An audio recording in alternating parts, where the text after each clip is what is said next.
name is Chad Bracklesberg, the Executive Director of the Utah Avalanche Center. Tonight is an extremely exciting night for us. It's been 18 months in the making. We are here to release the new Know Before You Go program. We've spent that time working with Colorado Avalanche Information Center, Avalanche Canada, the National Avalanche Center, and the Northwest Avalanche Center to completely rebuild the Know Before You Go program. We have new presentation content that you're going to get to see tonight. We have a new website that functions as the resource hub for everything around Avalanche education. New online learning courses meant to be used to learn skills after you go to a Know Before You Go presentation, prepare for an on-snow class, or just as an annual refresher of your skills. Plus, we have a video, a feature-length film that will play at Banff Mountain Film Festival in November. That's the debut of the film. After that, it'll be released on the Know Before You Go website. We're really excited for all of these components of this program. Goal of the program is to really make Avalanche education accessible to everybody to help prevent accidents in the mountain. So with that, I'm going to introduce McKinley Telty, the UAC's Know Before You Go coordinator. He's going to present the program tonight right after a short little video that's going to tell you about the long history of the Know Before You Go program. So thank you all for tuning in. We're excited to have you here tonight to join us in this presentation. So where did the inspiration to create Know Before You Go come from? Well, it's the day after Christmas of 2003 when 3 young men don't come home to their families because they're caught and killed by a very large avalanche right here in Utah near Mount Timpanogos.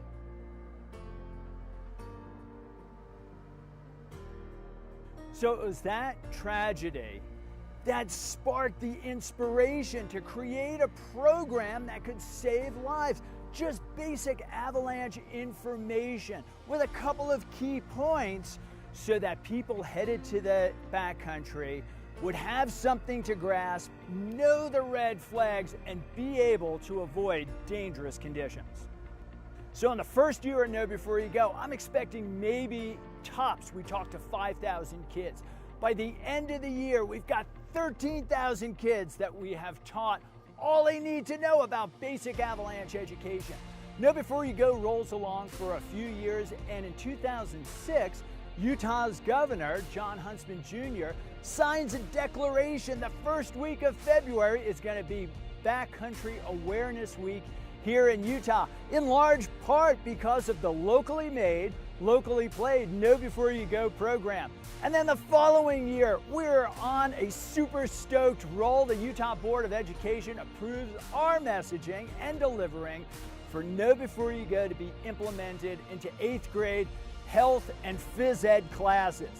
Now we're off to the races. So by 2012, Know Before You Go is firmly entrenched in the schools and most kids are getting our message. We wanted to keep things fresh, so we got Skull Candy involved to stay super focused. Once they started asking questions, we're flipping out headphones, earbuds, full-on swag, right? It totally changes the program up. We roll into schools and it's like a rock and roll show. And in 2015, we went back into the editing studio, revamped the program, translated it into 13 different languages. So Know Before You Go, it starts out local, it goes national, and then becomes a global phenomenon. Hey, Know Before You Go has been around for nearly 20 years, and we decided it's time to freshen it up. So I'm personally inviting you, please join me on this journey as we continue to provide basic avalanche education, help prevent avalanche accidents, and most importantly, help to save lives.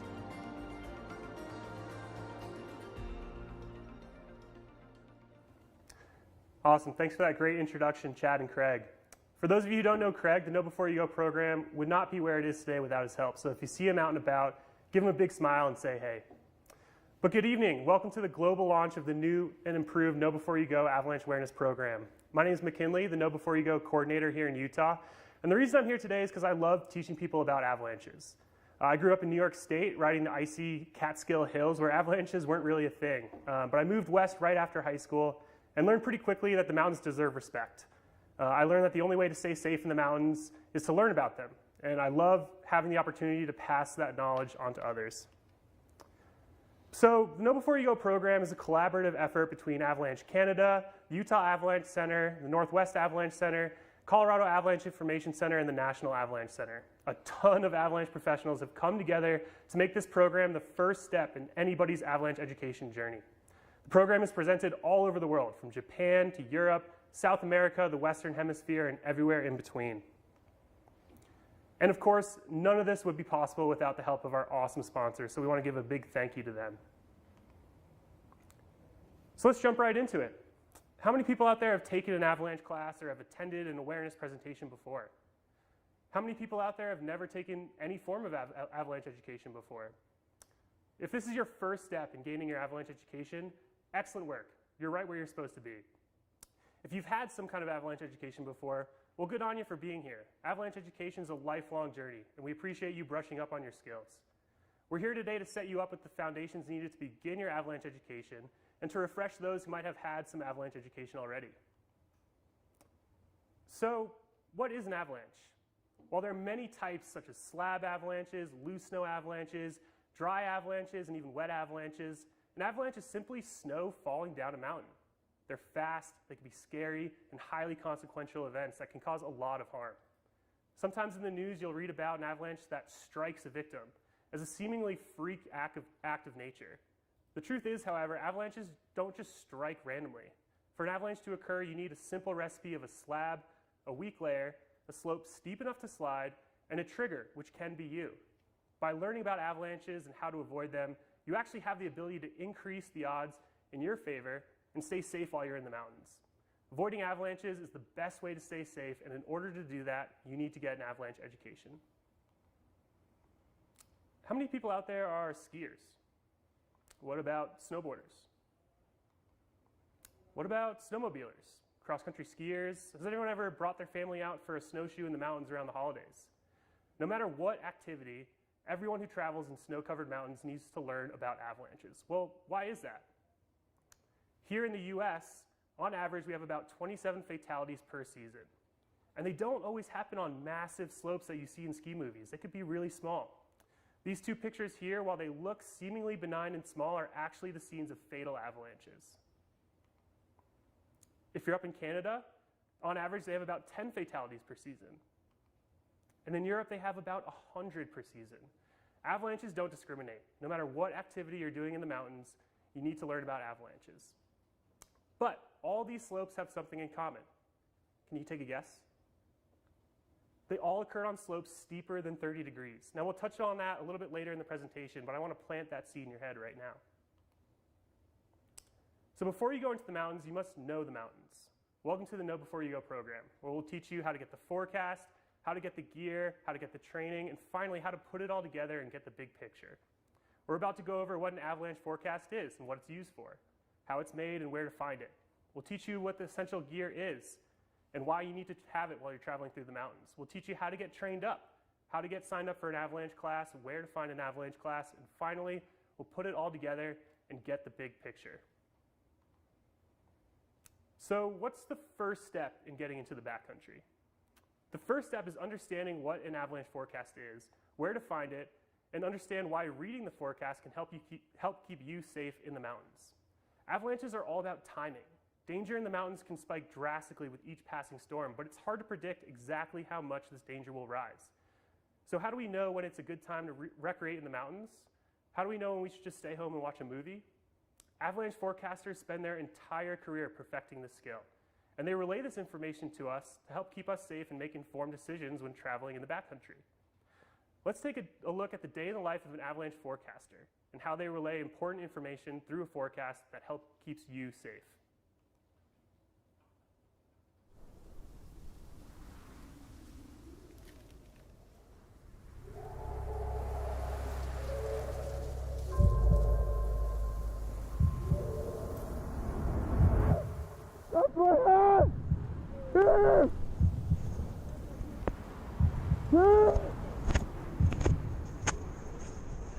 What up, We got you, buddy. We got you, buddy. We're right here. All right. We got you.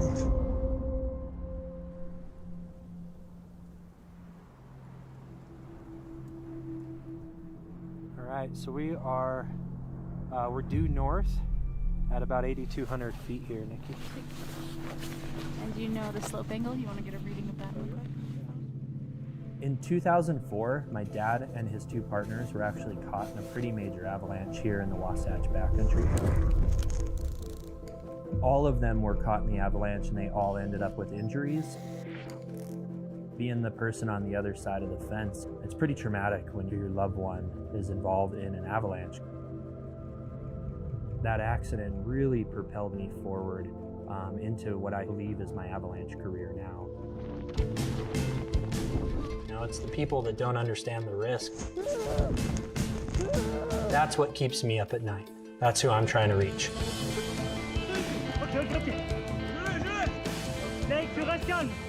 As avalanche forecasters, we're really focused on helping the public understand what they're going to face out there in the mountains. And we want them to go out and enjoy the mountains, have great experiences, and at the end of the day, come home back to their loved ones.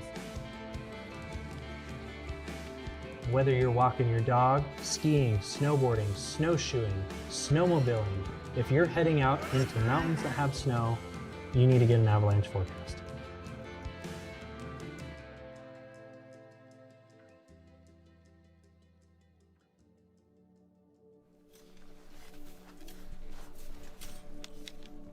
The cool thing about forecasting is you're taking all of these different data points and all this really complex information and you're synthesizing it into something simple. Did you these two in there? Nikki, 80 is -2, 90 -3, so nice temperature gradient there between those two layers. We're looking at observations from the public, from professional users, observations that we personally get in the field. And what we mean by those observations is snow pit results, new snow instabilities, wind, weather, anything that's actually going on in the backcountry, recent avalanches. This is 2 to 4 millimeter. It's near surface facets. And then we're putting that all in together and we're trying to get one simplified bottom line statement for what's going on. Avalanche forecasts can really come in all sorts of different shapes and sizes. Different centers might use a little different format. But the bottom line, all of us are focusing about on the same information across the globe. No matter where you are in the world, avalanche information is right at your fingertips. And that's going to be weather information, snowpack information, information about recent avalanches, and what the overall avalanche danger is in a mountain range. When you first check the forecast, one of the first things you're going to see is that bottom line statement. In that, we're going to discuss the avalanche danger scale.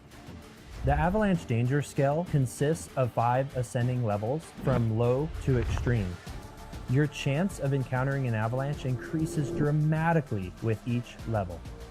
So we've got this scale that discusses size and distribution, the likelihood, and then overall travel advice for the day. Beyond just the bottom line statement, we're going to see avalanche problems.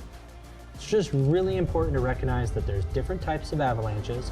The avalanche forecast is going to give you that information, which ultimately you can use to make better choices in the mountains.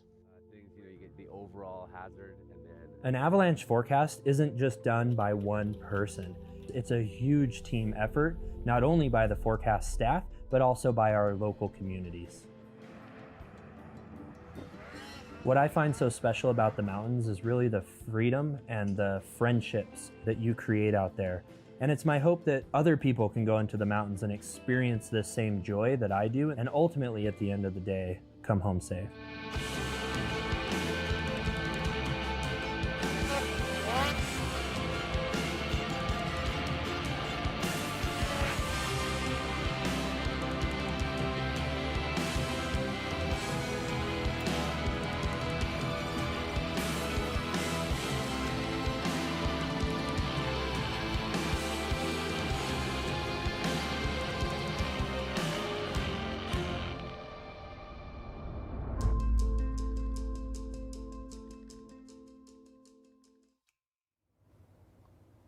So what are some things included in an avalanche forecast? Well, they'll tell you everything from the weather that's happened over the past 24 hours, what weather to expect when you're out there in the mountains, recent avalanches that have happened in the field that come in from either forecasters or members of the public. And they'll go over tons of different information. whether that's avalanche problems, avalanche types, tons of stuff. But first, we need to learn where to get an avalanche forecast. You can find a local avalanche forecast pretty much anywhere there's snow in the mountains. If you're traveling somewhere in the US, check out avalanche.org to find the regional forecast.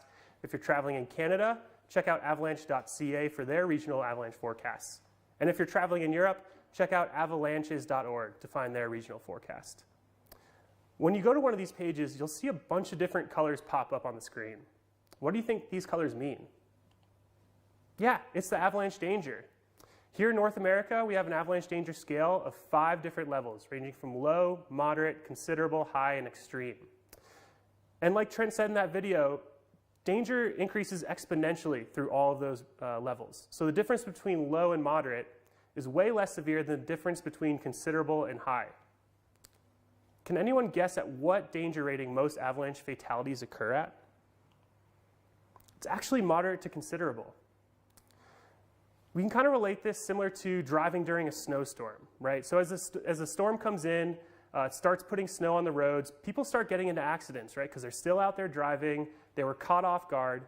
But during the meat of the storm, when there's feet upon feet of snow out on the roads, people just aren't out there driving, so we don't see a ton of accidents. But when the plows come back onto the roads, they start clearing the snow, people hit the roads again, and we start to see more car accidents. It's the same with an avalanche cycle. When a snowstorm comes in, it'll catch people off guard as the danger is rising pretty quickly. During the meat of the storm, people just aren't in the backcountry. They're riding the resort or staying home watching a movie. But when the storm leaves and that avalanche danger starts dropping again, people are hitting the mountains and they can get themselves into trouble. As you read the avalanche forecast more and more, you'll become familiar with the many different types of avalanches. Well, why is this important? Well, each type of avalanche is managed differently when we're in the mountains. If the main avalanche problem for the day are small, isolated avalanches, our travel plans would be drastically different than a day when the main avalanche problem are huge, widespread, persistent weak layer avalanches. Regardless, all these different avalanches are dangerous and can have devastating consequences if you're caught in them, small or large. The task of changing our travel plans based on the current avalanche problem might seem daunting, but luckily, we can get this information by reading the avalanche forecast. We mentioned earlier that avalanche safety is all about timing. Some days the mountains are screaming at you to stay out. Other days, they're greeting you with open arms saying, come on in. Avalanche forecasts help us understand how to identify these days by describing the avalanche danger through a bottom line statement, describing recent and expected weather, reviewing recent avalanches they've seen or heard about in the field, and informing us what type of avalanche problems might exist in the mountains on any given day. By reading the forecast and obtaining as much information as we can reduce our risk while we're in the mountains and return home safe to our cars at the end of the day. But before you make that first step into the backcountry, you need to make sure you're prepared with the essential safety gear. So in this section, we're going to cover what that gear is, why it's important, and we'll give a brief overview of how it all works. So even after reading an avalanche forecast, we need to be prepared for the worst. Imagine staring at a massive debris field after an avalanche just swallowed your partner. Looking at this picture, can anyone tell me where in this debris field our partner might be located? Without the proper rescue gear, your chances of finding your partner and saving their life is essentially zero. Let's take a look at what gear we need to carry to increase our odds of surviving and why everyone must carry all the essential pieces of gear at all times.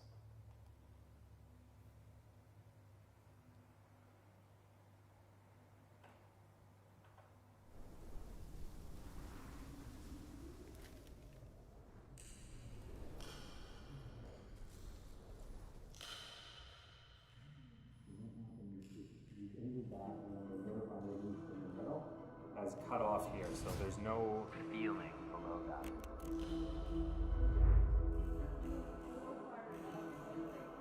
This isn't your script, but I feel like there is so many new users to the backcountry.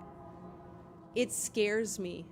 It scares me that everyone thinks I just buy this expensive gear and I can get on the chairlift and I'll be fine.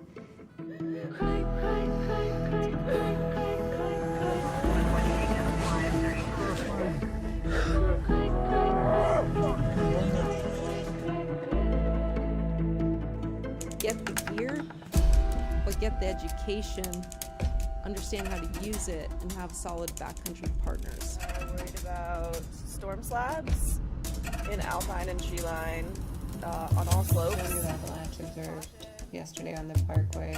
Landslides expected on all aspects. The reality is, backcountry is getting busier and busier. There's just more and more people out there. So with that comes a higher level of risk. We've all heard a lot of stories about people who didn't even have a beacon on or no shovel, no probe. And that would have been the thing that would have saved them. Cheer.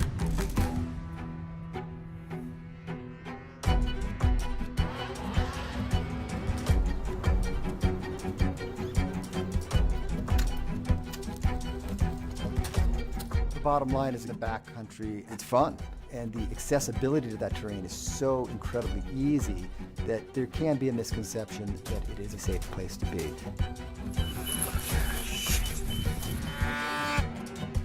There are going to be times that you can open it up, you can have that risk tolerance on those big lines, and then there's going to be times that you're going to have to rein it in.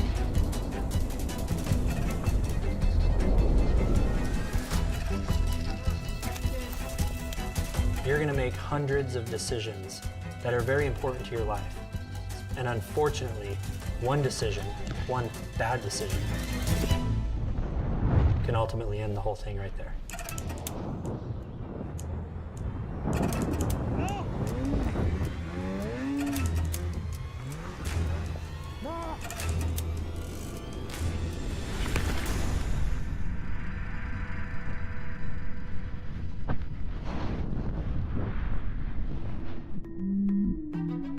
It is a really pretty helpless situation to be in if you don't have the right tools. There's really no outside help. You know, it's really up to their partners to get to them as quickly as possible and know how to use a transceiver, a probe, and a shovel, use it well, and dig them out of the snow.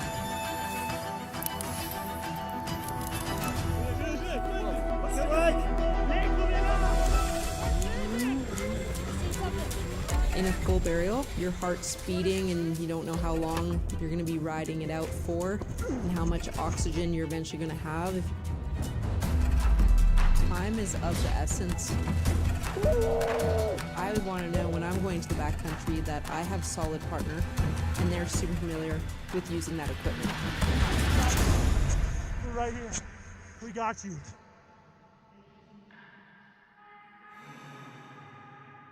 If you've been in an avalanche and someone's buried, that's where having the gear and knowing how to use it can make all the difference in the outcome.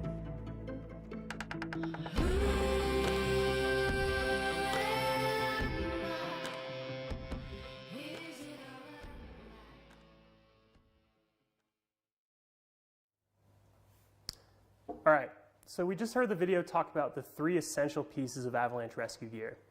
Each piece of rescue gear plays an important role in the event of an avalanche. Let's look at each one. First, we use our avalanche transceivers to navigate the debris field to zero in on where our partners are buried. We then use our probes to get a precise burial location. This is your lifeline to your partner. Once you get a positive strike, you must leave the probe in the snow to ensure you don't lose their location. Once you have that location, you're going to get your shovel out, put it together, and dig as fast as you can to uncover the buried victim. This is by far the hardest, most time-consuming part of an avalanche rescue. With very little time to spare, ourselves and our partners need to be extremely well trained with these pieces of equipment to have the best chance of successfully rescuing the victim. Another amazing piece of equipment that can help save your life in the backcountry is an avalanche airbag. When deployed correctly, airbags help you become the biggest piece of debris in that avalanche, hopefully bringing you to rest at the top of the debris pile. It's almost like a big bag of potato chips. If you have a big bag, before you open it, just give it a good shake and open the bag and see what's sitting on top. It's all the big fluffy chips, and all the crumble just sinks to the bottom. Avalanche airbags work in a similar way. They're increasing your surface area, bringing you to the top of that avalanche debris. In addition to avalanches, there are many other hazards associated with traveling in the backcountry. Whether on a snow machine, a snow bike, skis, or a snowboard, a helmet is an important life-saving preventative safety measure to protect you. Additionally, extensive first aid kit, an extra jacket, an extra pair of gloves can help save you from a case of trauma or hypothermia. Radios can drastically improve group communication, especially when riding in stormy conditions. Other items that can come in handy include multi-tool, gear repair kit, slope inclinometer, we'll talk about that in a minute, compass, sunscreen, headlamp, hard copy map of where you're traveling, and last but not least, food and water. Don't forget, you need an Avalanche backpack to carry all this gear with sleeves designed to carry a shovel and probe. Let's take a step back for a second. Even if we're carrying all this gear, it doesn't guarantee our safety. And in fact, 25% of avalanche fatalities are caused by trauma, which means if an avalanche swept 4 people down a hill, chances are one of those people might not even be alive by the time the snow stops moving. Now, this may sound grim, but if you're carrying the right rescue gear, you have the ability to save the remaining 75% of those people. So how much time do we really have? Take a second to digest this graph. This graph is showing the probability of surviving an avalanche burial versus how long you're actually buried for. And it might look grim at first, but if you look closely, there is a silver lining. Research has proven that if we can locate and uncover our partners quickly, they have a strong chance of surviving. 10 minutes, however, is not a lot of time to work with. Think about hitting the snooze on your morning alarm. Do you ever wake up feeling like that was enough time? Unfortunately, if you can't locate, probe, and dig your partner out from an avalanche debris in this short period of time, their chances of not coming home are roughly 80 to 90%. That's why everyone traveling in the mountains must be carrying a transceiver, shovel, and a probe. Due to how quickly the odds of survival drop as time goes by, the victim's partners are solely responsible for the rescue. Imagine how long it would take to call for help, for that help to arrive, and then have the search for the buried person. It's nearly impossible, even for a professional rescue team. While we want to avoid getting caught in an avalanche at all costs, we need to be prepared with the proper gear in case of a disaster. It's not enough just to carry your gear, however. You need to know how to use it. The more you practice and get to know your rescue gear, the more the odds are stacked in your favor and your partner's favor's life. Okay, so you might be thinking to yourself, perfect, I got the avalanche forecast, got the proper backcountry gear, I'm ready to head to the hills. But hold on, we're only halfway there. We now need to get the training. Do you know how to avoid getting caught in an avalanche in the first place? Avalanche education can help us identify avalanche terrain before entering it, can help us identify bullseye information for high avalanche danger, and can stack the odds in our favor for having a great day in the mountains while all returning to our cars at the end of the day. Let's take a look at some things you'll learn in an avalanche class.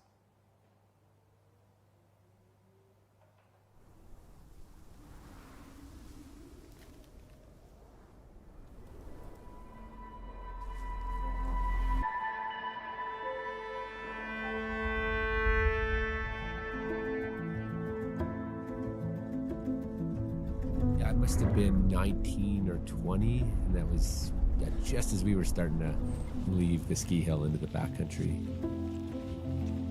And I still remember it was a moderate, low hazard day, and it had just snowed a little bit, and then the wind really kicked up.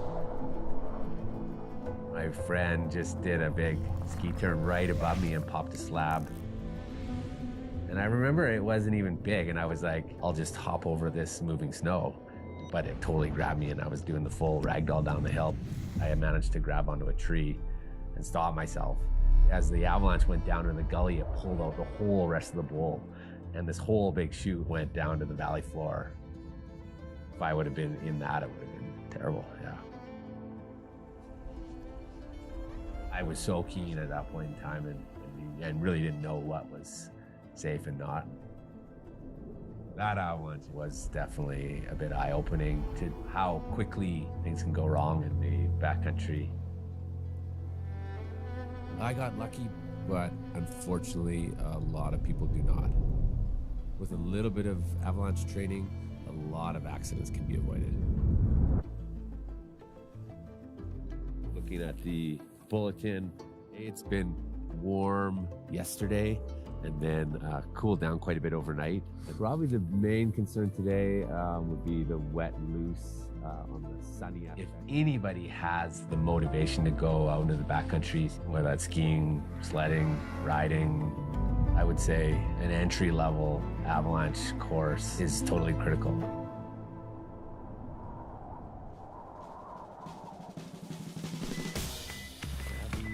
Perfect. Your general entry-level avalanche course will have fundamental knowledge about avalanches, how snow and layers and snowpack work. We're just looking for a good site for a profile. Let's dig. Typically, you do a little bit of avalanche rescue practice, so you get your transceivers out, probe, shovel. And the beacon just comes down to the knee, and you just move forward. Practice with that gear so that you know what to do if something were to go wrong. That's it.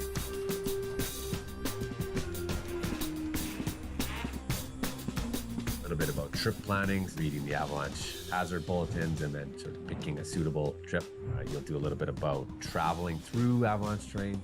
The number one problem of the day was the wet loose avalanches, which is what's raising the avalanche hazard for the day. We've got a little one starting. That's a good indicator of where things are going.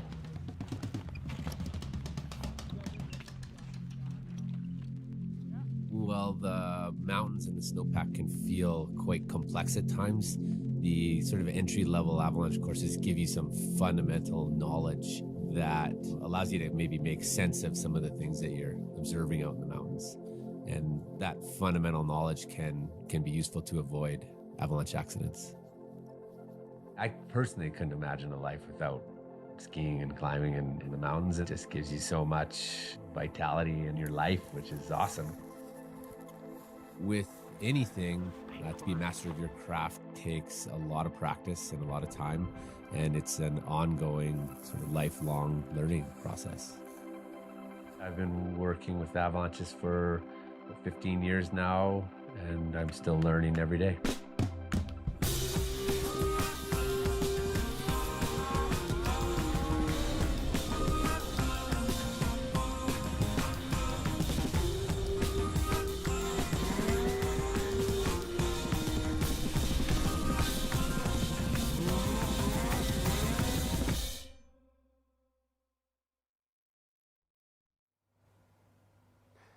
So you heard them say this in the video, and you'll hear me say it over and over again tonight, but avalanche education is a lifelong journey. There's no such thing as too much education.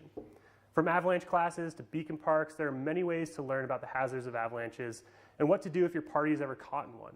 The best method, however, is getting hands-on, face-to-face experience with an avalanche educator. Not to mention it's fun too. In these avalanche classes, you'll learn much more than what we'll cover tonight. You'll get face-to-face hands-on training for how to use avalanche forecast to plan a trip in the mountains. You'll learn how to use avalanche rescue gear to locate your partners and save their life in the event of an emergency. You'll learn how to assess snow stability by observing unique layers in the snow and identifying weak layers. But more importantly, you'll just get the broad overview of what's happening in the mountains. And the best way to do that is an on-snow avalanche class. When I first started getting to the backcountry, all I could see were amazing mountains draped in snow. When I looked at a mountain, I would just daydream about what line would ride best, where would the deepest snow be, what would be the best viewpoint. But once I started my avalanche education, I began seeing much more than just a beautiful peak covered in powder. I started to learn how tiny features on the slope could tell you a whole lot about avalanche hazard. Imagine you're traveling through the mountains and you come across this beautiful basin shown here. While we have an amazing view as it is, there are actually a ton of avalanche clues just waiting to be noticed. Do you notice any clues right away? Yeah, right in your face, we have a huge slab avalanche. If you see a recent avalanche in the mountains, think there might be potential for more? Yeah, avalanches are a herd species. If you see one, there's probably going to be more, so you want to pay attention to what aspect it's on, what elevation it happened at, what was the trigger, what was the weak layer, and we'll get into that in a little bit here. But there's actually a lot more going on with this one photo. This isn't the only thing I noticed when I looked at this landscape. Do you see anything else? What about this smaller loose snow avalanche? Notice how this avalanche is on a sunny slope compared to the shadier large avalanche that we just saw. So what information can we take away from this? Can we expect similar smaller avalanches on slopes like this one? These are all things you'll get to know by taking an avalanche class. In fact, there's a ton of information you can extrapolate just by looking at a mountain. Too much to go over in this presentation. But by taking an avalanche class, it'll allow you to unlock the mountains and see them in a way you've never seen before. Forgoing this education can leave you blind in a dangerous environment. So how do you sign up for an avalanche class? Well, to find out more information on avalanche classes in your area, check your local Avalanche Center website. Also, you can go to knowbeforeyougo.org, kbyg.org. We have a ton of online learning courses available for you. We have ways to continue your education if you've had a little bit of education before. And we also have info on how to find and sign up for a class in your area. There's a ton of information in this website, so I encourage you to check it out. Now that you have the training, you're almost ready to go into the backcountry. But the final step is putting it together and get the picture. Getting the picture is all about being aware in the mountains. You know how to read the forecast, what gear you need, where to find an avalanche class, but in this section, you're going to learn how to identify avalanche terrain so you can avoid avalanches, learn safe travel habits to minimize your risk, and learn how to identify rising avalanche conditions in the field. Let's take a look at this video and see how professionals move in the field.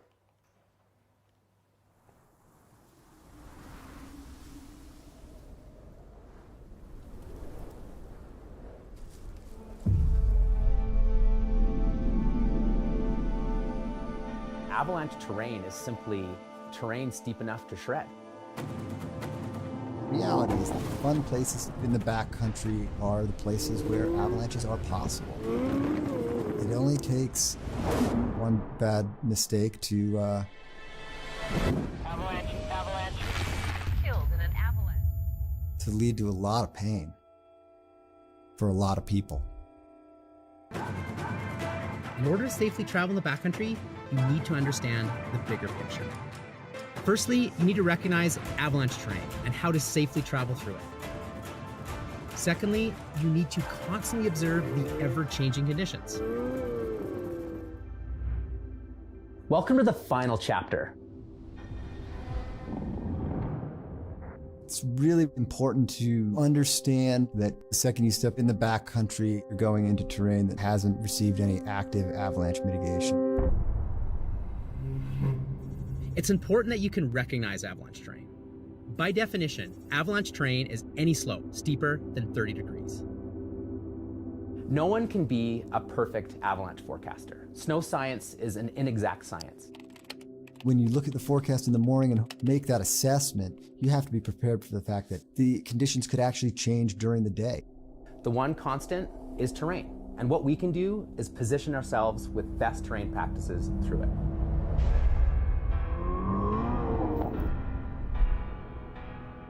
So you think about moving through the mountains, there is safe zone to safe zone, and it's those best terrain practices that set us up for success. We're all going out as a group for the A objective, but along the way, we may have some sort of weather characteristic that changes that decision. It's really helpful to just have some big red flags that are telling you it's time to reevaluate. And those things are rapid snowfall, rapid wind, shooting cracks, whoomphing, recent avalanches, or rapid warm-up.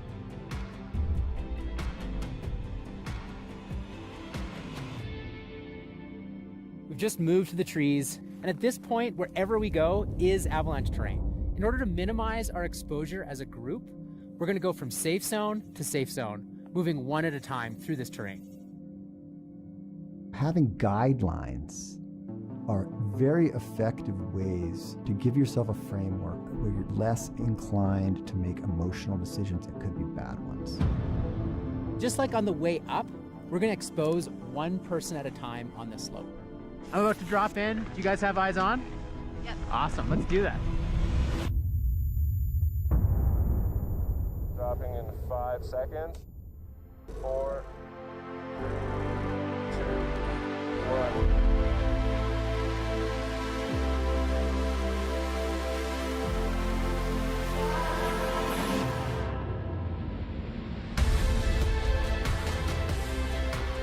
The skill set to safely travel in the backcountry is something that's achievable by anybody. It's important that you dedicate yourself to understanding the basics. So you've got the gear, you've got the training, you've got the forecast, you've got the picture.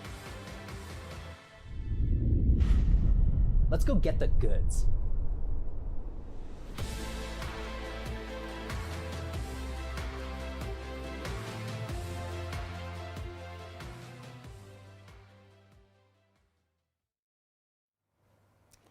Okay, so there's a lot to take in with this section. Getting the picture, putting it all together, staying aware in the mountains.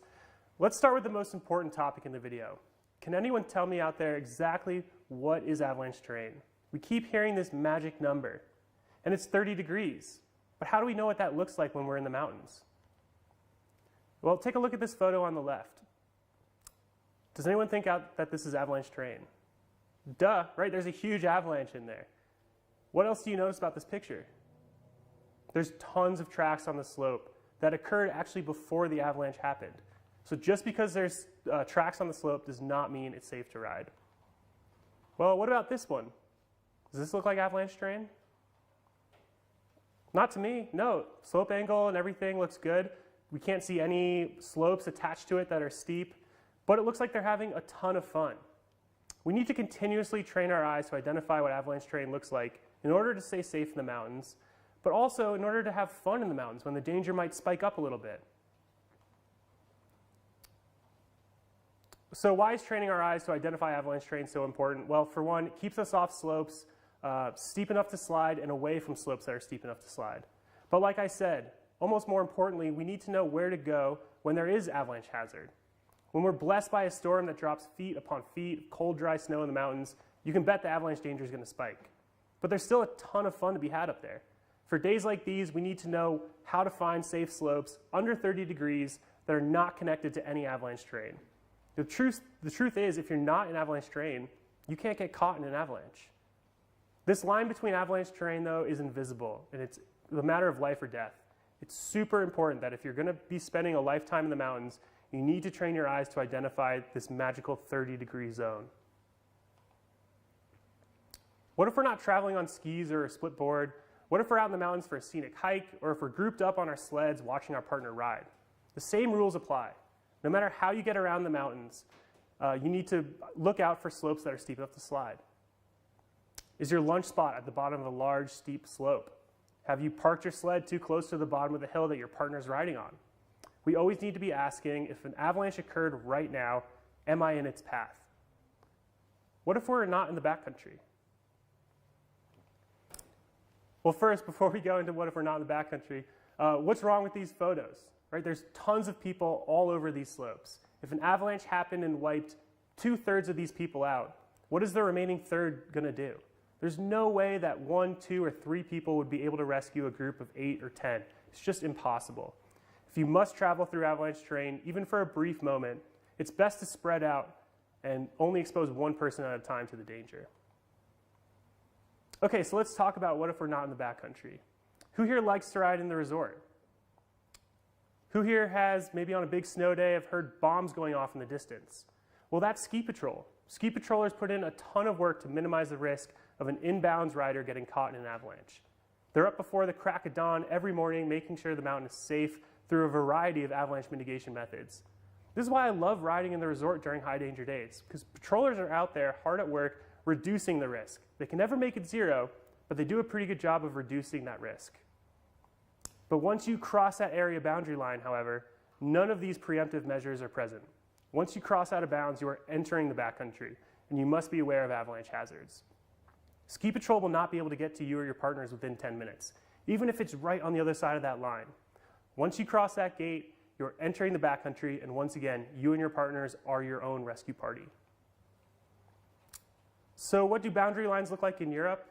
Well, in North America, the difference between out of bounds and inbounds is marked with a clear rope line or a sign. In Europe, however, once you leave the groomed area, you might be entering uncontrolled avalanche terrain, even if it's still within the ski area. So always be aware.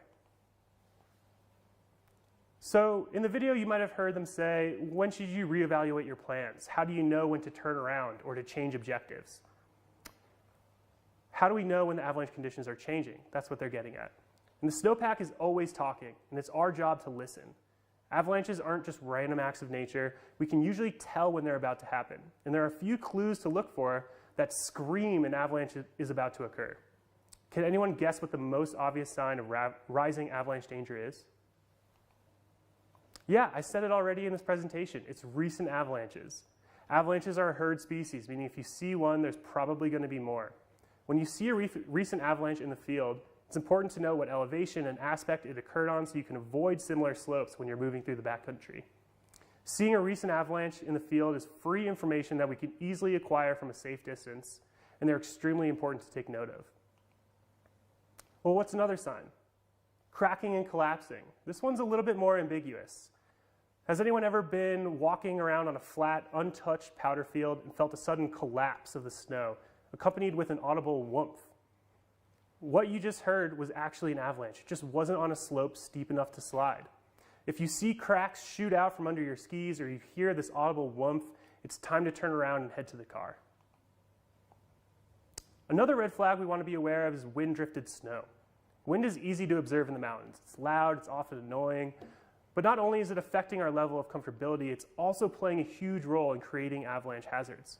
When the wind is strong enough, it can carry snow that has already fallen into sensitive wind drifts that can easily avalanche during and after these wind events. When it's windy in the mountains, we want to pay attention to how strong it's blowing, what direction it's coming from, and where it's depositing that snow. We pay attention to how fast it's moving. We can see it skirting across the ground often. If you have a compass, it's really easy to identify where it's being deposited and to avoid these slopes. The next red flag that can indicate rising avalanche danger is heavy snowfall. This is a bit of a letdown because when the snow is coming down by the foot, the riding conditions are really good out there. However, we have to be patient. With heavy snowfall comes a ton of weight being added to the snowpack in a very short period of time. And the snowpack needs time to adjust to this new load. And we just need to wait for that time to pass. The good news, remember we can always enjoy days like these on slopes under 30 degrees that are not connected to any avalanche terrain. Additionally, rain can quickly weaken the snowpack and cause danger to spike. However, when it's raining in the mountains, nobody wants to be out there, so it's an easy decision to stay home or turn around and head to the car. The final red flag that indicates rising avalanche danger is rapidly rising temperatures. And this is an easy one to identify. We normally overheat just like the snow does. Rapidly rising temperatures can cause the snow surface to lose cohesion, which causes the likelihood of wet avalanches to rise. In addition to feeling the rise in temperatures ourselves, the mountains will begin showing signs that it's time to turn around. Roller balls, pinwheels, whatever you call them, you can see them here in these pictures, indicate that the snow surface is becoming too wet for safe travel. When we see these roller balls, again, it's time to change our plans, head for the car, or head for shadier slopes. Okay, so we just talked for quite a while about avalanches, and it can seem a bit overwhelming. But by following these 4 simple steps, you'll be on track to gain the proper education and experience needed to have fun while in the mountains. You know how to get the forecast and what information is included in them. You know what gear you must carry. You know the importance of signing up for an avalanche class. And you know some safe travel practices when moving through the mountains. Now, it's time to make the next step and get the goods. So, where do you go from here? Scan this QR code. It'll take you to kbyg.org for the next steps of your avalanche education journey. Here you'll find everything you need to take your education to the next level, in addition to tons of other information about avalanche safety. You can read this website for hours. You still won't get to the bottom of it. I encourage you to check it out. Thank you all for attending this presentation. And now it's time for questions. If you have any questions, text them into the number you see on the bottom of your screen there, and we'll do our best to answer them. And we'll have Chad asking questions that have already come in so far. All right, thank you, Mac, and thank you for everybody who did send us in questions. So first question we have is, what advice do you have for someone just starting to learn about avalanche safety? Well, speaking from experience, when I moved west from New York State, I had no idea where to start.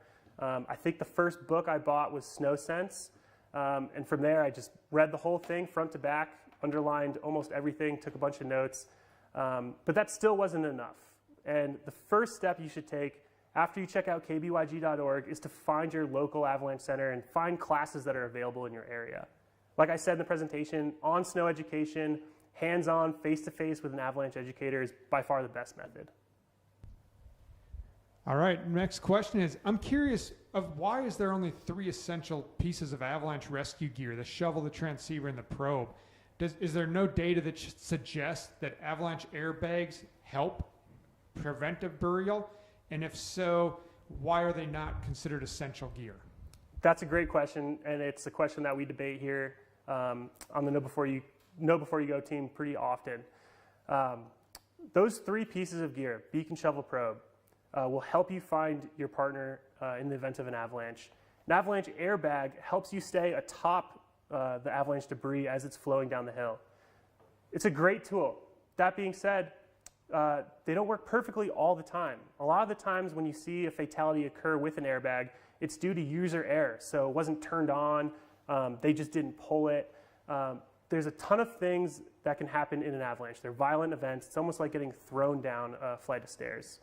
And while avalanche airbags can really increase your odds, like anything else in this world, they're not certain. Thanks, Mac. The next question is, I own an outdoor store in Bozeman, Montana. How can I schedule a presentation at my store? Great question. What store are you at, actually? But best way to get a presentation on the schedule is to reach out to your local avalanche center. If you're in Bozeman, I believe it is gnfac.org. All right, and here's from a snowshoer. So I snowshoe in the same trails in the winter that I hike in the summer. Now I'm worried that maybe I'm in avalanche terrain. How do I know if these trails are safe to travel on in the winter? That is a good question. First thing you should do is check your avalanche forecast. They'll tell you whether there's going to be huge avalanches coming down from the tops of the mountain onto the road, or maybe there might just be small avalanches that might only run 100 feet or so. But by checking out your avalanche forecast, you'll get all that information. I actually love this next question, as most of my friends are now at the age where they're starting to get their kids into backcountry skiing. And so this one is, what can I do at home to teach my kids about avalanches? Well, the Know Before You Go program was designed for students 13 years and older. However, it's never too young to start introducing how to use a beacon, shovel, probe, and why you need them. I think that's the first thing I would do if I had a child who was interested in getting into the backcountry. We often run clinics where we'll have 6th or 7th graders out there with a bunch of beacons. We'll bury one, we won't tell them a thing, and we'll say, go find it. And it's pretty amazing to see how intuitive it is to use it. And then it just plants that seed in the back of their head for when they're out there with their friends on the resort. If they want to leave the gate, they know that there's something they have to do before they can leave that gate. This one's a 2-part question. The first part is, how do I know if it's safe to go out of a resort gate when they're open? And then the second part of that was, what do you do if all your friends are urging you to go out the gate, but you don't have any avalanche rescue gear with you, or you haven't never taken an avalanche class? Another great question that I can relate to personally. I've been in that situation plenty of times when I first moved out west into the mountains. First part of that question is an easy answer. Check your avalanche forecast. A lot of backcountry gates nowadays will have the forecast printed out and stapled on a sign right at that entry gate. But before you even leave your house in the morning, just check the Avalanche Center forecast, and that'll give you some heads up as to what to expect out there. The second part of that question is more of a human factors aspect to it. And I think the best answer there is it's always okay to say no, right? If you don't feel comfortable doing anything, you don't have to do it, especially when it comes to backcountry skiing. It's a really hard thing to do when there's a really awesome powder field just sitting there waiting for you to take it, and your friends are going out there. But you need to recognize that especially if you're not prepared, riding that slope could be the difference of life or death. And it's always okay to say no. The mountains aren't going anywhere. You'll be able to ride that next year, maybe even next month, maybe even next week. The mountains aren't going anywhere. You have tons of time to ride that slope. You just need to be prepared for it. All right, and the last question that we have had submitted is, I'm brand new to the backcountry, and I've bought all my avalanche rescue gear, but I've never used it. How can I learn to use my avalanche rescue gear? Great question. Take an avalanche class. There's tons of different avalanche classes out there, and one of them is even designed just for you, to how to use your avalanche rescue gear, how to perform a proper avalanche rescue, and really breaking down the steps of that entire rescue process. There's also level 1 Avalanche classes where you'll get trained up on how to use your Avalanche gear. There's also introduction to Avalanche classes where, again, they'll take you through all those steps. The best way to learn how to use your gear is by far taking an on-snow Avalanche class. Also check out kbyg.org. We have a ton of information on there to get you prepped on how to use that gear. And maybe even before the snow flies, you can go out into your backyard, deploy that probe, get that shovel out, bury your beacon under a pile of leaves. Awesome. Well, that's all the questions we have for now. If you have any questions going forward in the future, just send us an email at info@kbyg.org. Check out our website, scan that QR code. Follow our Instagram, it's kbyg.avy. And we hope to see you out there on the snow or in a future presentation. Thanks for joining us.